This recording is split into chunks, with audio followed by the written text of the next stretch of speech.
What happens when the courthouse clerk who loves talking down to people finally picks the wrong woman, only to learn she's insulting the judge? The first thing you hear in a courthouse early in the morning isn't what most people expect. It's not shouting, not doors slamming, not lawyers arguing over paperwork.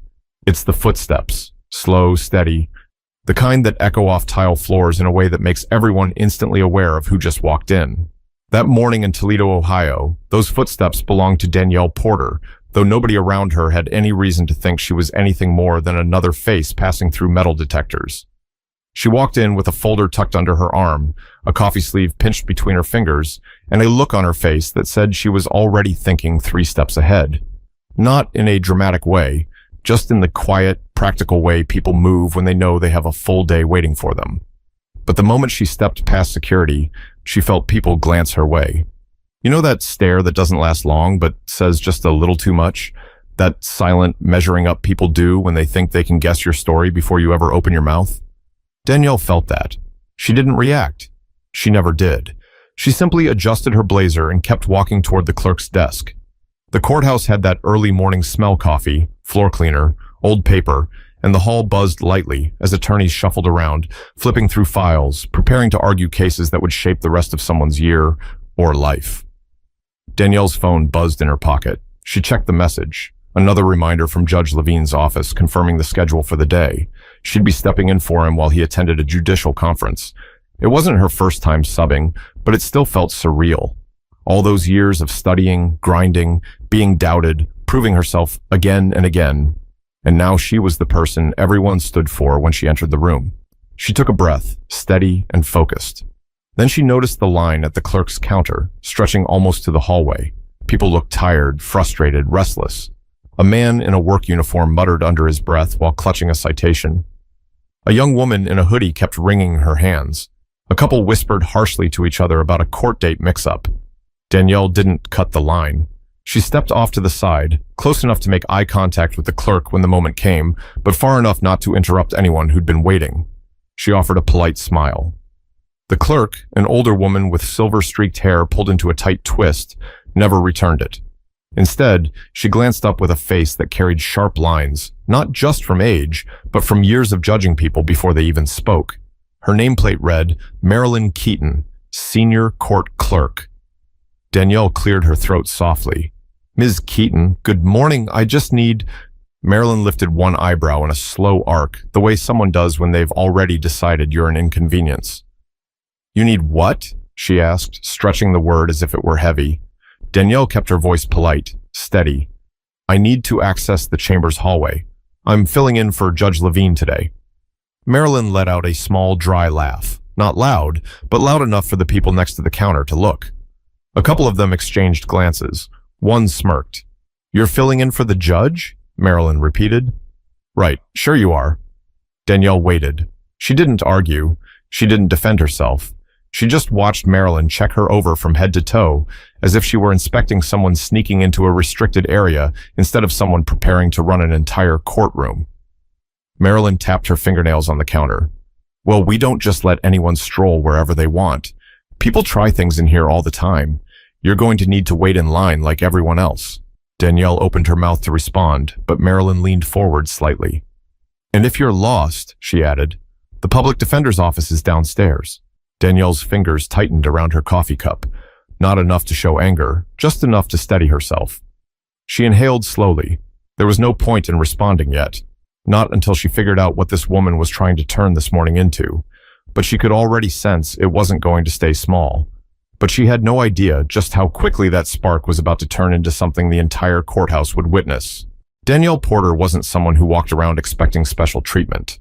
If anything, she worked twice as hard not to. Growing up on the east side of Toledo, she learned early that people loved making assumptions about you before ever hearing your name.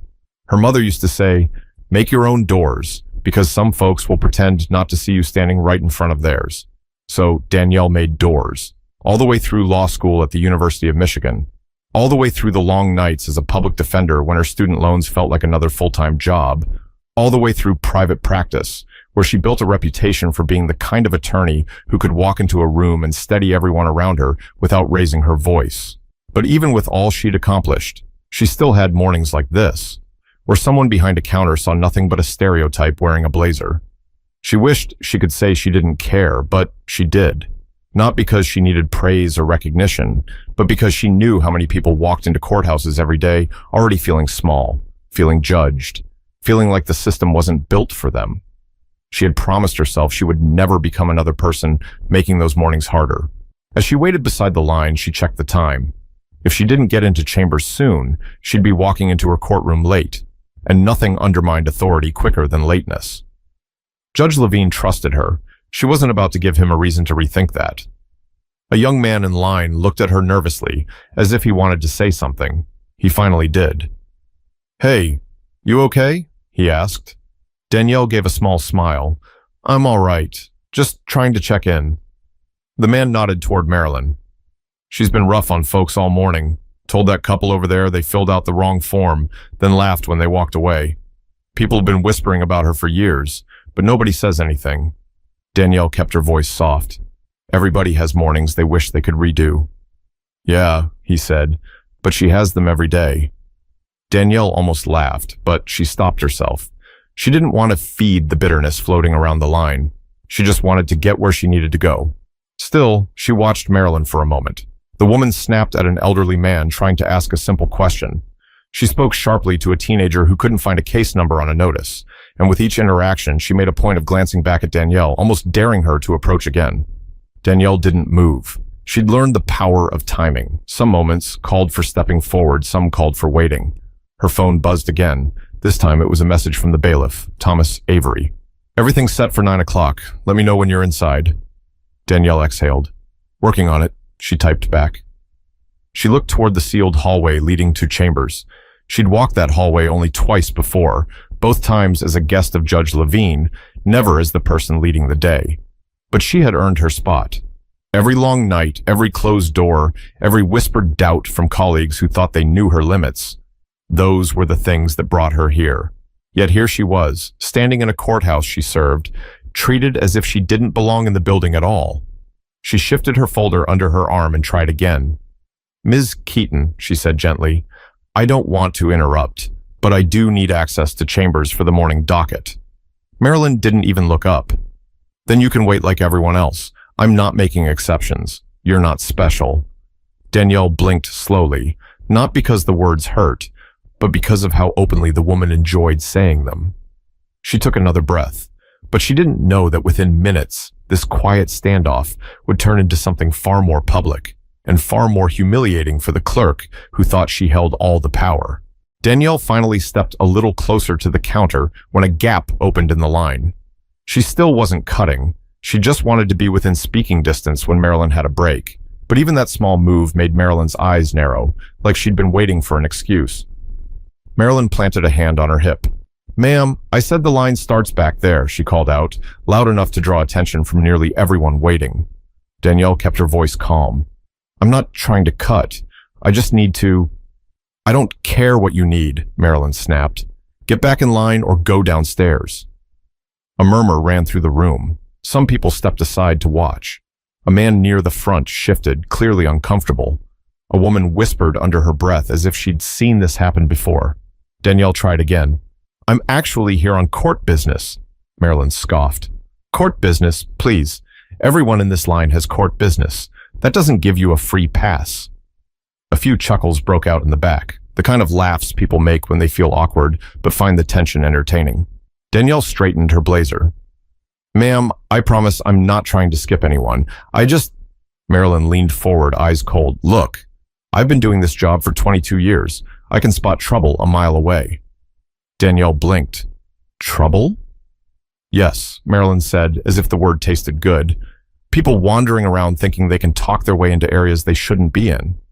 Danielle bit the inside of her cheek. She wasn't angry yet, but she could feel something heavy settling in the room, something every black professional knew too well, the assumption that your presence needs defending. She tried one final time. "I'm not here to cause trouble. I'm here to—" "That's it," Marilyn cut in, slamming her palm on the counter. "If you don't step away, I'll call security. Last warning." The room went completely still. A teenager muttered, "Dang." The older man who'd been scolded earlier looked sympathetic, like he wished he could step in but didn't want his own situation to get worse. Danielle took a slow breath, grounding herself. Is there a supervisor I can speak with? Marilyn laughed, a sharp, dismissive sound. You're looking at her. Now move out of the way before I really make this official. Danielle lowered her voice, choosing her words carefully. Ma'am, I understand you're following procedure, but I genuinely do have authorization to be... Marilyn suddenly raised her hand like she was stopping traffic. Enough! I said what I said, and if you keep talking, I will call security. I don't know why you think you can just walk wherever you like. She gestured broadly toward Danielle's outfit. Business clothes don't make you important. I see people dress up for court every day. Doesn't change who they are. Danielle felt heat behind her eyes, not tears, but frustration that she tried to swallow with professionalism. Before she could say anything else, a man behind her spoke up. She told you she's not trying to cut, he said. She's just asking a question. Marilyn glared at him. Sir, if you'd like to be removed as well, keep talking. The man shut his mouth instantly. Danielle stood very still. She knew pushing back harder would only confirm whatever story Marilyn had already built in her head. So she stepped back a few inches, not because she was wrong, but because she needed to stay composed. She wasn't going to give Marilyn the satisfaction of losing her temper, but something in the room had shifted. People were watching her differently, curious, guilty, unsure. Some looked embarrassed on her behalf. Some looked entertained. Some looked away entirely. Danielle clenched her jaw softly, not in anger, just in resolve. But what no one realized was that help was already on its way, and the moment it arrived, everything Marilyn thought she knew about Danielle was going to collapse right in front of her audience. The tension in the hallway thickened as more people filtered in for their morning hearings. Shoes scuffed against the floor, voices buzzed low, and that familiar courthouse energy started building. People worried about fines, custody, jobs, records. Everyone was dealing with something heavy, and now they had a front row seat to Marilyn putting on a show. Marilyn didn't just dislike being questioned. She performed her authority like she wanted an audience. And this morning, she had one. Danielle stood still, holding her folder at her side, waiting for a moment to try, one more time, to handle things politely. But Marilyn wasn't finished. Ma'am, Marilyn called out again, her voice slicing through the hallway. I need you to step away from my counter. You're holding up the line. Danielle blinked. I'm not even in the line. That's the problem, Marilyn said, cutting her off loudly. You're hovering. It makes people uncomfortable. People uncomfortable? Danielle stared at her for a breath, unsure if Marilyn understood how ironic that sounded. The folks around them sure did. Several exchanged awkward looks. A woman near the back whispered to her companion, She's really talking to her like that? The man with her shook his head. Looks like it. Danielle tried to stay level. Her voice stayed smooth, deliberate. I'm simply waiting for a moment when you're free so I can speak with you. Well, you're not going to, Marilyn snapped, because I already told you. You go downstairs. End of story. Danielle took a breath. Ma'am, I'm filling in for... Marilyn held up a finger and waved it dismissively. Stop. Stop right there. I don't want to hear any more stories. People lie all the time to get into restricted areas. Danielle swallowed the words she wanted to say. She wasn't being dramatic. She wasn't trying to start anything. But she could feel her patience thinning in a way she didn't enjoy. She'd fought too hard to carry herself with dignity, only to have someone like Marilyn try to strip it from her in front of a crowd. The young man from earlier stepped forward again. She's really not bothering anybody, he mumbled to Marilyn. Marilyn turned on him sharply. Did I ask you? He looked down, shrinking away. A security guard standing by the entrance caught the exchange. He didn't intervene, but he watched closely now, sensing something wasn't right. Danielle tried again. Ms. Keaton, may I please? No, Marilyn barked. And if you keep talking, I'm calling security right now. Don't test me. Danielle felt her pulse pick up, not from fear, but from the absolute absurdity of the moment. She wasn't raising her voice. She wasn't being rude. She wasn't even asking for anything unusual. All she wanted was access to the hallway where she was supposed to work, but Marilyn wanted control, and she wanted to make an example. Ma'am, Marilyn continued, the defendants check in downstairs. That's where you belong. A gasp slipped from the older man in line. Danielle's eyes lifted slowly, settling on Marilyn. So that's what this is? She asked quietly. What is? Marilyn shot back. You've decided what category I fall under. Marilyn crossed her arms. I don't need to explain myself to you. Danielle nodded once, the slightest motion. Understood. That was the moment, right there. Even the people who'd been trying not to stare couldn't pretend anymore. There's something about watching someone stay calm while another person keeps pushing that makes the whole room feel the tension differently. The security guard took a step closer, unsure whether he needed to step in or just be ready. Marilyn shook her head with a smirk. Honestly, I don't know why you're still standing here. You've been told the same thing 3 times. Go downstairs, or I'll have security escort you myself. Danielle's grip tightened on her folder. She didn't step forward. She didn't back away. She simply waited. Because she knew something Marilyn didn't. She wasn't the one about to be embarrassed. But neither of them realized that the hallway outside Chambers was about to open, and the person walking toward them would shift everything in the blink of an eye. Just as Marilyn opened her mouth to deliver another one of her sharp remarks, a door at the far end of the hallway clicked open. The sound cut cleanly through the tension. Everyone, Danielle, the waiting crowd, even the security guard, turned toward it. Out stepped Bailiff Thomas Avery, dressed in full uniform, radio clipped to his shoulder, files tucked under his arm. He was tall, steady, and had the kind of presence that made people straighten their posture without even thinking about it. Officers who knew their job inside and out didn't need to command a room with volume. Thomas was exactly that type. He scanned the hallway, eyes moving quickly over the crowd, before finally landing on Danielle. His entire face shifted. There you are, he said, heading straight toward her. I was starting to wonder if you'd gotten stuck. A few people blinked.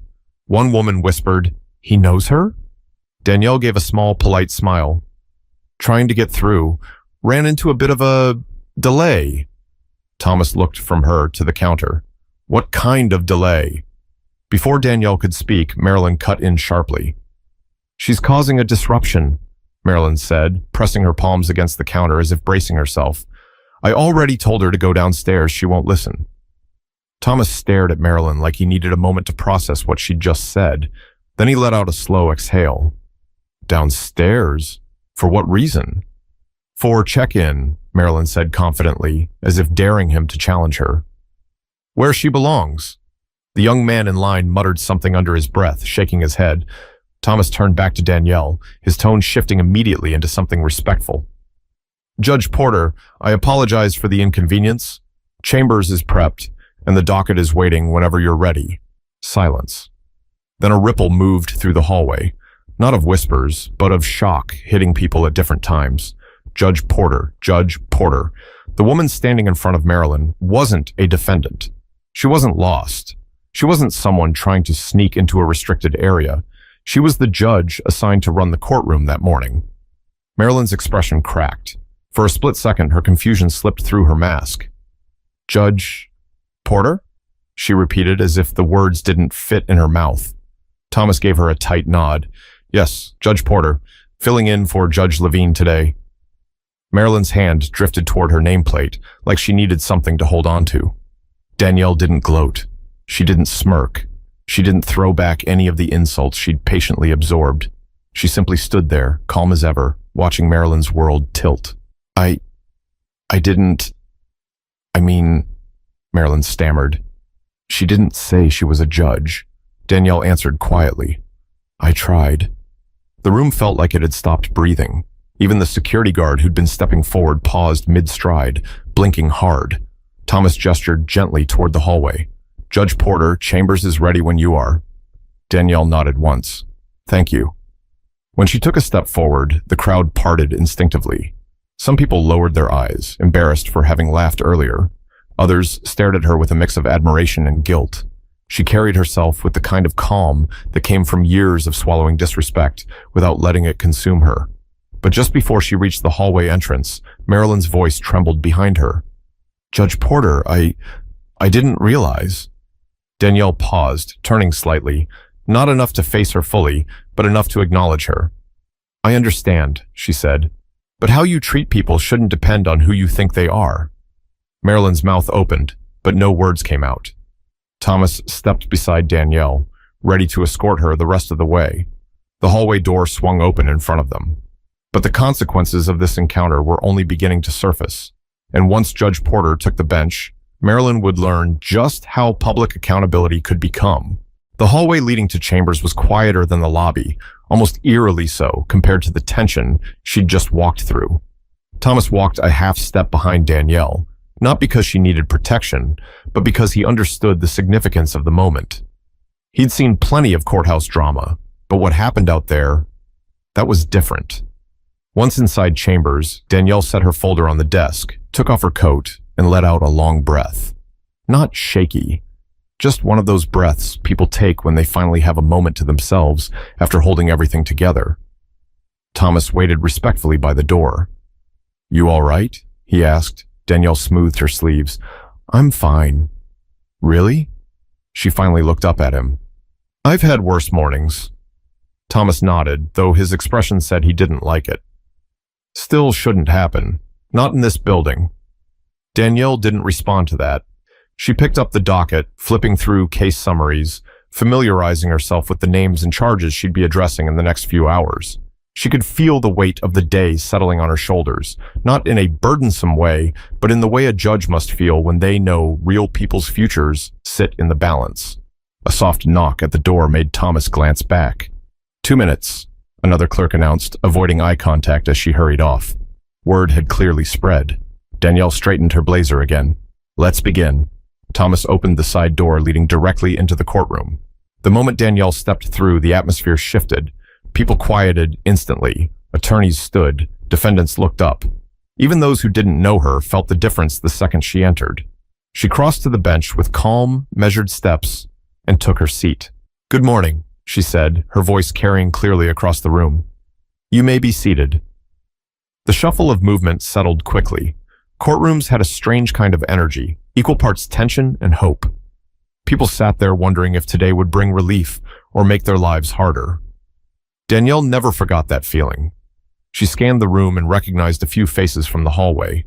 They looked at her now with wide eyes, some apologetic, some mesmerized that a woman who'd been talked down to so harshly was now the person with the gavel. And then she noticed her, Marilyn. She stood stiffly off to the side near the clerk's desk, her cheeks pale, her fingers trembling just slightly as she fumbled with paperwork. She didn't say a word, didn't look up, didn't breathe too loudly. She was trying to shrink, to become invisible, but the irony was painful. There was nowhere in that room she could hide. Danielle kept her voice steady. "Let's call the first case." But before Marilyn could speak, another clerk hurried over and read the name instead. Marilyn stepped back, flustered, watching her roll get pulled right out of her hands. The courtroom flowed through its first few cases. Danielle was firm, but fair, thoughtful, but efficient. It was obvious to anyone paying attention that she was exactly where she belonged. At one point, the young man from the hallway entered with his attorney. He caught sight of Danielle behind the bench and blinked hard as if this morning's events were replaying in his head. She nodded at him once before turning her attention back to the case file. Then it happened. A moment she hadn't planned for. The prosecutor asked for a particular form from the clerk's desk. The assistant clerk whispered something to Marilyn, who didn't respond. She simply kept staring at the desk, as if the papers might magically organize themselves. Danielle watched the struggle quietly before speaking. "Ms. Keaton," she said. Marilyn jolted, her eyes snapping up, trapped, cornered, exposed. "Yes, Your Honor?" "I believe the prosecutor is waiting." A few heads turned. A couple of people in the gallery shifted in their seats. It wasn't loud. It wasn't dramatic. But it was enough to make every person in that room recognize what was unfolding. Marilyn scrambled through the stack, nearly dropping the forms in the process. Her hands shook so badly, she had to press them lightly against the desk to steady herself. Danielle didn't smile. She didn't enjoy watching her unravel, but she wasn't going to pretend nothing had happened either. "Take your time," Danielle said, not unkindly. "Accuracy matters." The room stayed frozen in an uncomfortable silence. And when the moment passed, court resumed. But everyone felt the shift, including Marilyn, who finally understood just how deeply she'd misjudged the woman now overseeing her entire workday. But the real reckoning wasn't happening in front of the public. It was brewing beneath the surface, waiting for a moment when the courtroom emptied and the doors finally closed. By the time the morning docket wrapped up, the tension in the room had thinned, but it hadn't disappeared. People filed out quietly, whispering to one another, replaying what they'd witnessed. A few lingered deliberately, the way people do when they know something important is about to happen. The second the last case was adjourned, Danielle set her pen down and looked toward the clerk's desk. Marilyn was gathering papers with stiff, jerky motions, her eyes locked on a single spot in front of her. She didn't look up. Not once. Thomas waited by the bench, reading the room with the same calm intuition he always carried. He didn't say a word. He didn't have to. Danielle stood, smoothing out the front of her blazer. "Let's take a brief recess," she said. Thomas opened the side door, and Danielle stepped into chambers. The door shut quietly behind her, leaving Marilyn alone in the echoing room. But silence has a way of forcing people to face the things they'd rather ignore. A few minutes passed before Thomas poked his head back out. "Miss Keaton," he said, his tone neutral, "the judge would like to speak with you." Marilyn hesitated. Her hand hovered above the stack of papers before she finally set them down. She swallowed hard and followed him, her steps slow and uneven.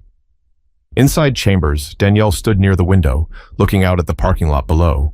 She didn't turn around until the door clicked shut. "Please, have a seat." Marilyn sat, spine stiff, hands in her lap.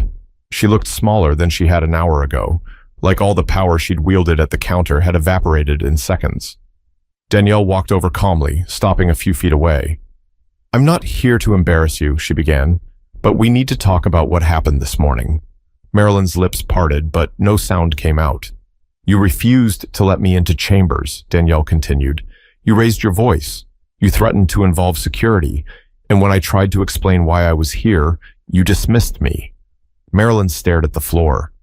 I didn't know who you were." Danielle held her gaze steady. "That's the issue." Marilyn's throat tightened.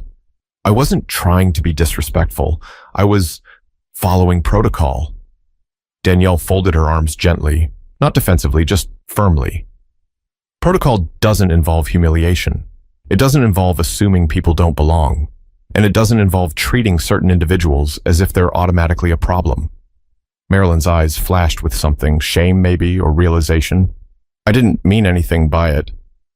"I believe you didn't think you meant anything by it," Danielle replied softly. "But the impact is the same. You treated me the way you treated that elderly man, that teenager, that young couple.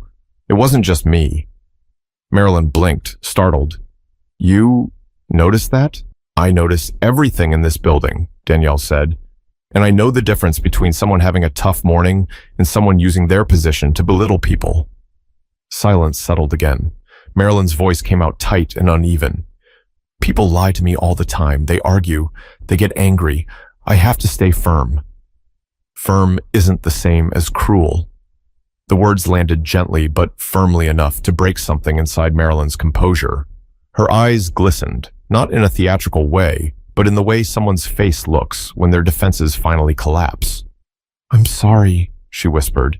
"I really am. I guess I got used to seeing people a certain way." Danielle let out a slow breath. She wasn't angry anymore, just tired. Not at Marilyn, but at the reality that these moments kept happening. "You have one of the most important jobs in this courthouse," Danielle said. "You're the first face people see. You set the tone. Some folks walk through those doors terrified, some ashamed, some confused. You decide whether they feel seen or dismissed." Marilyn nodded, wiping her cheek quickly. "I understand." "I hope you do," Danielle replied. Her voice softened a little more. "I'm not going to file a complaint today, but this can't happen again. Not with me, not with anyone." Marilyn swallowed hard. "It won't." Danielle stepped back, giving her space. "All right, you can return to the clerk's desk." Marilyn stood, shaky but grounded in a way she hadn't been that morning. She paused at the door. "Judge Porter, thank you for speaking to me privately." Danielle nodded. "Everyone deserves the chance to do better." Marilyn left quietly, her steps slower, her posture humbled. But even as the door closed behind her, Danielle knew the final moment of the story wasn't about punishment.